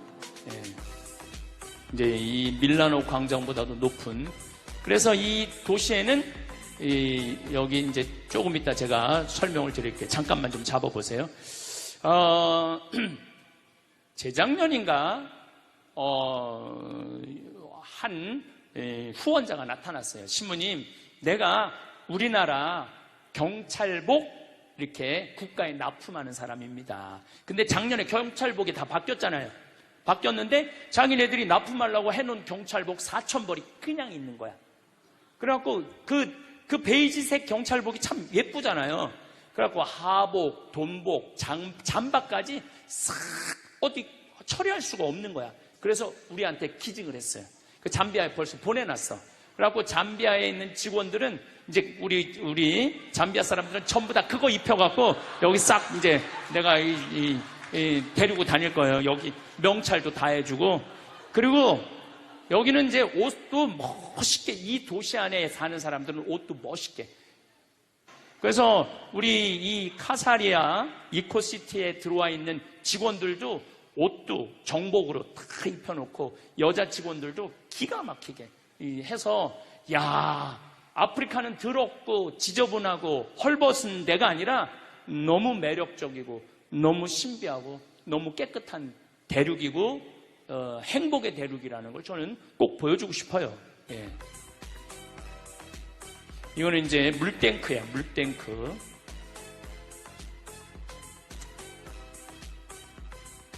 참 신나는 일이죠. 흥분되는 얘기. 이게 자카란다라는 꽃나무인데 보라색인데 피면은 기가 막혀요. 예. 요 잠깐 좀 이 석양도 참 아름답고, 예. 가봐야 돼. 여기서 백날 설명해봐야 소용이 없어요. 자, 잠깐 잡아보세요. 자, 어떻게 저런 설계가 나왔느냐. 한 2년 전인가 3년 전에 안동교구 신부님이 전화가 왔어요. 우리 조카가 서울시립대학 도시공학과 건축학과 교수인데 황 신부님을 꼭 만나고 싶다고. 그래서 교수님을 만났는데 김정빈 비아라는 교수인데 이 교수님이 무슨 책임자냐면 노들섬 개발 총책임자야. 노들섬 서울 아시죠? 이제 서울시에서 이제 개발을 이제 시작할 거예요. 그 대단한 기업에서 10개 회사가 프로젝트에 참가를 했는데 이 교수하고 그 대학원생들이 낸 프로젝트가 선택이 된 거야. 근데 이거를 좀 하고 싶은데 이게 막 용기도 없고 자신감이 없는데 내가 환경에 관련된 신부니까 저 신부님한테 가서 좀 자문을 구하면은 내가 용기를 얻겠다. 그리고 날 찾아온 거예요. 그래서 쭉 노들섬에 가보니까 여러분들 노들섬이 앞으로 개발되면은요 서울의 꽃이야. 서울의 몽마르트가 될 거야. 거기가 서울에 기가 막히더라고. 거기 섬에 딱 들어가 보면은 63 빌딩부터 서울의 모든 심지어서 저 롯데 타워까지 한눈에 다 보여. 정말 좋더라고요. 근데 이제 그 교수님이 날 이렇게 찾아왔는데 내가 그 교수 이렇게 들어보니까 두바이 신도시를 설계를 했더라고요. 두바이 신도시를. 그래갖고 그 교수가 나를 찾은 게 아니라 하느님이 그 교수를 나한테 보내준 거야. 그래서 이 노들섬이 중요한 게 아니다. 지금 잠비아에 내가 카사리아에 노들섬은 4만 평이라는데 내가 1000만 평 개발을 하고 있다. 나를 좀 도와줘라. 그랬더니 이 교수님이 신부님 정말로 하느님께서 저를 신부님한테 보낸 것 같다고. 그래서 이 모든 거는 서울시립대학 도시공학과 김정빈 교수가 책임을 지고 진행을 하는 거예요. 그런데 그 밑에 김용계 건축가라고 있는데 이분은 한국 분이 아니에요. 캐나다 분이야. 근데 이분이 얼마나 유명한 분이냐 하면은 요한 바오로 2세 교황께서 캐나다에 방문을 했을 때 제대 설계를 담당하신 분이야. 캐나다가 거의 가톨릭 국가거든요. 얼마나 쟁쟁한 건축가가 많겠어. 근데 이 김용계 건축가, 이 선생님이 한 게 선정이 된 거야. 세계적인 건축가죠. 그래서 잠비아는 그냥 하는 게 아니라 정말로 세계적인 건축가들이 프로젝트를 참여하고 있는 거예요. 그래서 얼마나 내가 신바람이 나는지 몰라요. 자, 봅시다. 플레이. 자, 잡아보세요. 이게 이제 우리가 받은 땅이야. 이 땅에 이번 여름에 이제 측량을 이제 건물을 지려면 측량을 해야 되잖아요. 측량을 이제 하려고 이제 생각을 했는데 우리 비아 교수가 1000만 평을 어떻게 측량해요? 그래서 잠비아 연락했대. 측량 기계 있냐고. 그러니까 자기네들은 그런 거 없대. 그럼 뭐가 있냐고 그러니까 200m짜리 줄자 하나 있다는 거. 200m짜리 줄자. 우리 카사리아에 있는 땅 크기가 얼마냐면은 한쪽 면 길이가 10km야. 10km인데 줄자로 어떻게 해? 그래갖고 이제 이 교수님이 이제 이번 여름에 나하고 같이 가서 측량을 해야 되는데 어느 건축가 교수들 모임에 가갖고 신부님 모시고 잠비아에 측량을 하러 가야 되는데 땅이 1000만 평인데 어떻게 하면 좋은지 모르겠다고 했더니 술이 잔뜩 취한 교수가 그러더래요. 드론으로 하라고. 드론으로. 요즘 드론 좋은데. 그 생각을 해보니까 드론이 되겠더라고. 그래갖고 가서 조사를 해보니까 지금은 인공위성 GPS를 이용해갖고 위도, 경도만 찍고 저 설계도 나온 거 있잖아요. 그것만 딱 찍어 놓으면 정확하게 가서 쓰는 거야. 그래서 이 드론이 하늘에서 지금 우리 땅을 찍는 거예요. 그리고 여기 동네에 카사리아라는 이게 숲이에요. 이 동네는 학교가 없어요. 얘네들이 이 동네 애들인데 우리를 보고 화이트라고 그래요. 화이트. 그냥 어느 날 그냥 화이트들이 와갖고 막 비행기가 막 날아다니고 그래갖고 얼마나 얘네들 심심해. 하루 종일 따라다니는 거 우리를. 보세요. 이게 건기인데 제가 8월 달에 갔으면 건기야. 4월, 5월, 6월, 7월, 8월, 9월, 10월까지 비 한 방울이 안 와요. 비 한 방울이. 그런데도 이 강이 한 10m 정도 넓이가 되는데 한 1.5m 되도록 물이 얼마나 유량이 많은지 몰라요. 이 정도 강물이면은 1000만 평에 주민들 먹을 물 다 되고 그 다음에 농사물도 다 돼요. 그러니까 우리가 아프리카 하면은 메마르고 뭐 거칠고 물 없다고 그러는데 그 우리가 잘못 알고 있는 거예요. 보세요. 그래서 저는 제가 환경공학을 이제 해고 수질을 내가 공부를 했어요.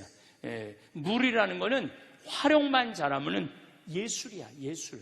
그래서 이 물을 저 한 10km까지 끌어올려서 온 도시에 수로를 다 해놓을 생각이에요. 수로를 다 해놓으면은 얼마든지 여기는 산모작이 가능해요. 그래서 뭐 야자, 뭐 모링가, 커피, 여기가 해발 1500m거든요. 뭐 커피, 뭐 할 거 없이 기가 막히게 농사를 지을 수가 있어요. 그래서 여기 계신 분들 혹시 재수 없이 100살까지 사는 분들은 한국에서 살지 말고 잠비아에 가갖고 유럽이나 미국 사람들은 은퇴하고 2년 내지 3년 동안 잠비아나 아프리카에서 봉사활동하고 돌아가는 분들이 많아요. 내가 적어도 그 정도는 내가 이 사회, 이 세상에 하느님 나라를 위해서 시간을 내놓겠다고. 여기 계신 분들 아마 능력 있는 분들도 많을 거예요. 또 이 방송을 보는 분들도 능력 있는 분들이 많을 거예요. 그냥 한국에서 맨날 텔레비 보고 욕이나 하지 말고 이 기가 막힌 데 가갖고 멋지게 한번 살아보라는 거예요. 자, 내가 너무너무 이 잠비아에 갖고 안타까운 게 뭐냐면은 이 기가 막힌 숲이 있는데 전부 그거를 잘라갖고 숯을 만드는 거, 숯. 그 숯으로 요리도 하고 추우니까 불도 떼는 거야. 너무너무 안타깝잖아요. 이 아프리카 잠비아의 이 나무만 잘 보존해도 관광 상품으로 해도 먹고 살만한데 이걸 다 불로 태우는 거야. 숯으로 만들어서. 우리나라 1960년대 석탄, 연탄 없었을 때 어떻게 했어요? 다 산에 가서 나무, 그래서 산이 뭐가 됐어? 민둥, 벌거숭이 산이 됐잖아요. 그래서 뭐 요즘 욕들을 많이 하는데 박정희 대통령의 최고의 업적 중에 하나는 산림 녹화예요. 예, 산림 녹화. 그래서 현신규 박사라고 서울대, 내가 이분을 너무너무 좋아해요. 탄생 140주년이에요. 벌써 돌아가셨죠. 우리 나라가 건강하려면, 나라가 부유하려면 뭐가 있어야 된다? 나무가 있어야 된다. 근데 이분들은 이 나무를 이렇게 잘라갖고 숲을 다 없애는 거야. 그래서 제가 잠비아에 가갖고 할 첫 사업은 숲을 보존하는 거야. 나무 태우지 않는 거. 그래서 지금 필렛이라고 조그만 나무들은 얼마든지 화력으로 만들 수 있거든요. 그래서 그 기계도 사서 내가 갖고 가갖고 잠비아에 전부 다 해갖고 나무 못 자르게 하려고 지금 생각을 하고 있어요. 할 일이 무궁무진해. 그래서 이 나무 이렇게 숯으로 만드는 게 너무너무 안타깝죠. 이게 축복의 길이야. 내가 그 100m 만든다는 기가 막혀요. 정말 우리가 오해하고 있는 게 너무너무 많죠. 그래서 제가 여러분들한테 또 방송을 통해서 아프리카에 대한 오해를 좀 없애고 싶어. 신비의 땅이고 아름다운 땅이고 행복의 땅이라는 거예요. 여기 이제 수녀원 자리, 수녀님들 여기 이제 내가 다 해드렸어요. 여기도 나무 다 잘라놨어요. 이제 여기 수녀원 짓고. 자, 잡아보세요. 여기 이제 마지막 이 시간 이후에 또 말씀드리겠지만은 이게 우리 하이데 수녀님이라고 독일 수녀님인데 19살에 한국에 왔어. 그래갖고 가톨릭 의대 대학교 의사셔. 그래갖고 수녀원을 창설해서 프란치스코 정교봉사회 수녀원을 창설해갖고 이 수녀님들이 내가 마음에 드는 건 무조건 외국으로 나간 거야. 그래갖고 지금 인도, 필리핀, 그 다음에 잠비아, 그 다음에 브라질에 나가 있어요. 그래서 선교를 하는 거야. 대단한 수녀님이에요. 지금 몸에 암이 있는데도 지금 잠비아에 가서 아예 이제 한국을 떠나갖고 의사신데 잠비아에서 나하고 일을 하는 거예요. 그 다음에 이 김정빈 교수, 이분이 알릭 반달 주교님이에요. 이 주교님이 그 시장한테 뭐라고 그러냐면 내가 신학교 이 프로젝트는 This is my life 그러더라고요. 내 인생이라고. 이 신학교 짓는 건 이렇게 중요한 거라고. 그래갖고 이 주교님이 대통령도 만나고 시장도 만나고 얼마나 열심히 하는지 몰라요. 독일에서 공부하고 온 주교님인데 이분은 이제 시의원이에요. 땀부라는 시의원이 나와서 잘 도와주고 있는데 아주 효심이 깊어요. 같이 일을 하는데 신부님 우리 아버지 어머니가 있는데 꼭 아버지 어머니 가서 축복 한번 해달라고. 그래갖고 그 바쁜데도 또 그 집에 가갖고 아버지 어머니가 잘 못 듣고 백내장이 있어. 아프리카 사람들은 직사광선이 많았고 눈을 잘 못 뜨시더라고. 참 효심이 깊더라고요. 그 다음에 잠비아의 수녀원 원장 벨레데타 수녀님, 이렇게 멤버들이 이렇게 이제 일을 하고 있고, 그 외에도 한 번에 뭐 70명, 80명씩 따라가서 지금 잠비아 일을 제가 하고 있는 일을 도와주고 있죠. 이제 두 번째 시간에는 더 아주 드라마틱한 내용이 기다리고 있으니까 두 번째 강의하도록 하겠습니다. 감사합니다.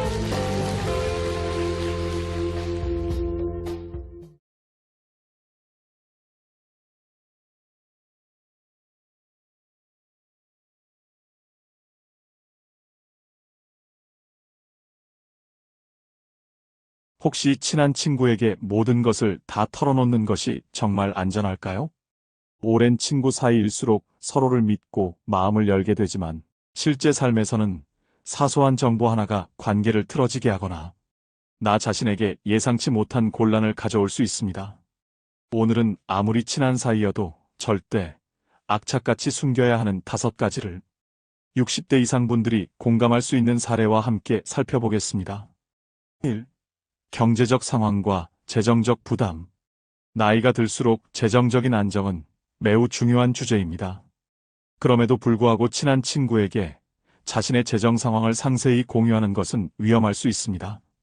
예를 들어 68세 남성 김 씨는 오랜 친구에게 얼마를 벌고 있는지, 퇴직금과 연금 수령액, 투자 상황까지 모두 털어놓았습니다. 친구는 좋은 의도로 조언을 했지만 그 과정에서 질투와 비교가 생겼고 두 사람 사이에 미묘한 긴장감이 흐르게 되었습니다.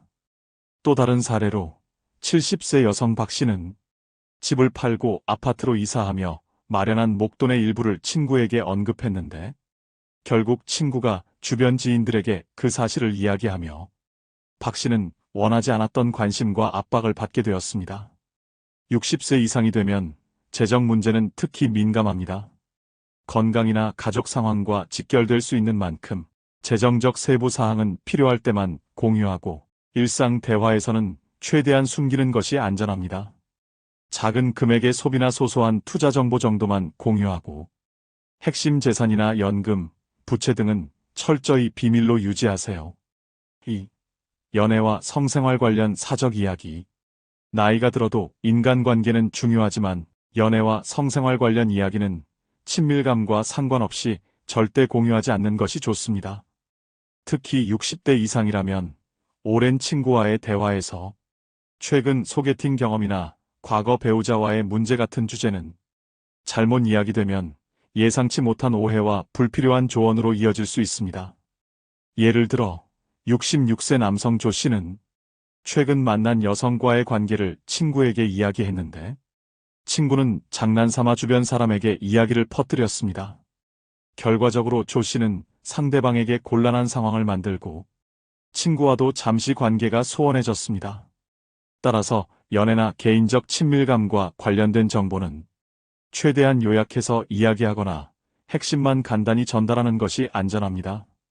친구와의 친밀감을 위해 모든 것을 털어놓을 필요는 없습니다.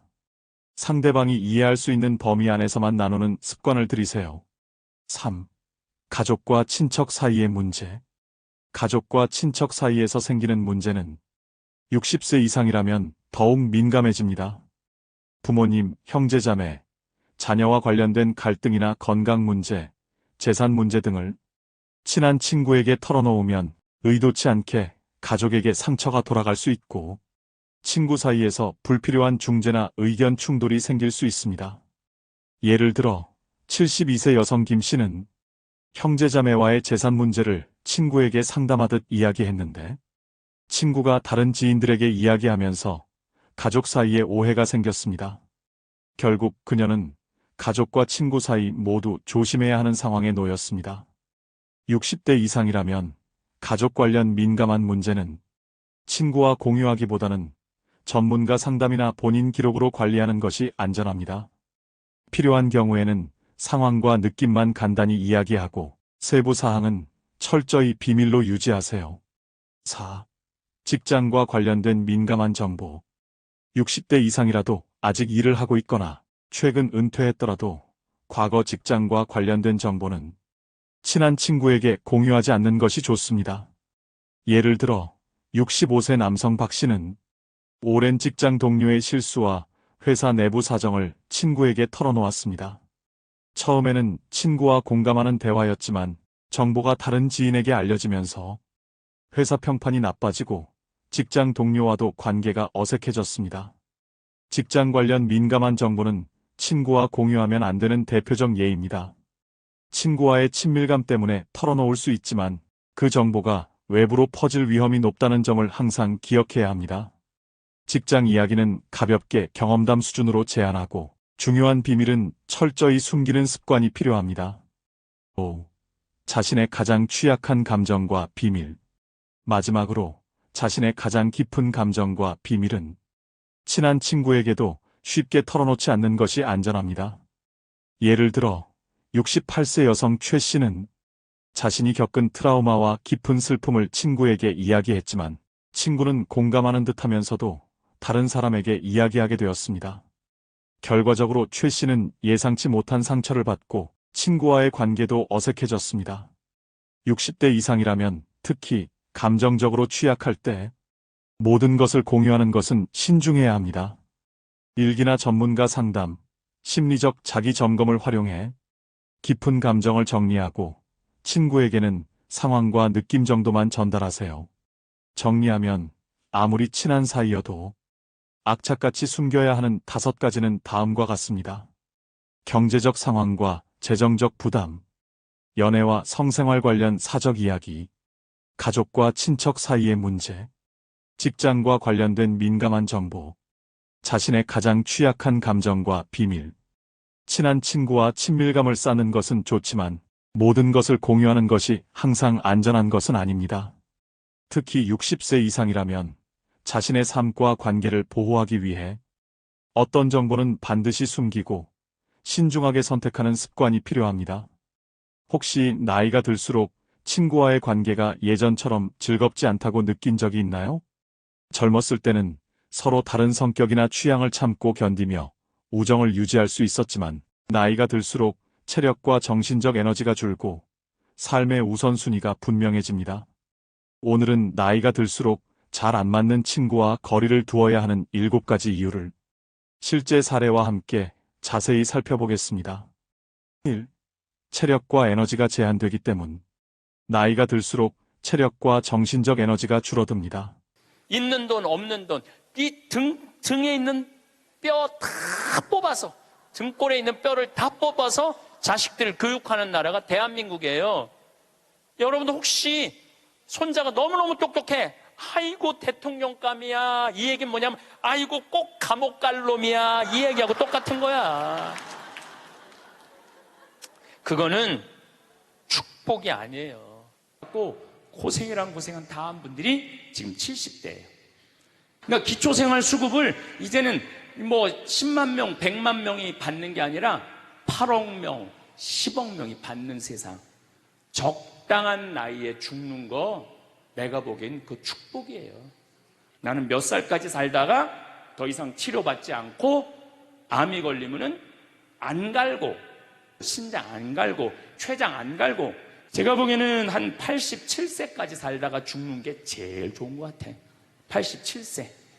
아주 딱 좋은 나이가 87세예요. 그거 넘었으면은 정말 안 보이고 안 들리고 불편해요. 그래서 87세까지 건강하게 살다가 행복하게 떠나는 그런 마음가짐이 제 생각에 참 중요한 것 같아요. 내가 며칠 전에 들은 얘기예요. 멀쩡한 집에 딸 둘이 무당한테 가갖고 그랬대요. 우리 엄마 언제 죽느냐고. 그래서 무당이 그랬대요. 엄마가 지금 아프냐고. 안 아픈데 너무 건강한데 우리를 너무 힘들게